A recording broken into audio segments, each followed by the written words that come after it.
Andrea, well, the top item on the agenda of the discussions between the two countries is, of course, Syria. Now, we're expecting President Erdogan and US President Trump to speak later in the day. And among other topics, they're going to be discussing the situation in Syria. Officials in Ankara have said that Washington needs to adopt a very clear position on its support for YPG, the Syrian branch of the PKK terrorist group.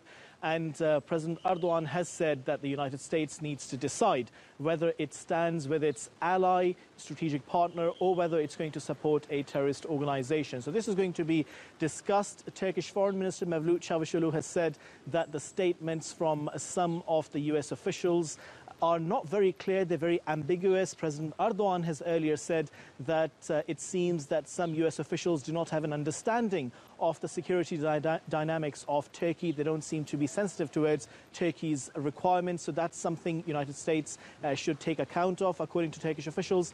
And also the Turkish Foreign Minister Mevlut Cavusoglu has said that the two countries are discussing the YPG's leaving Manbij in Syria.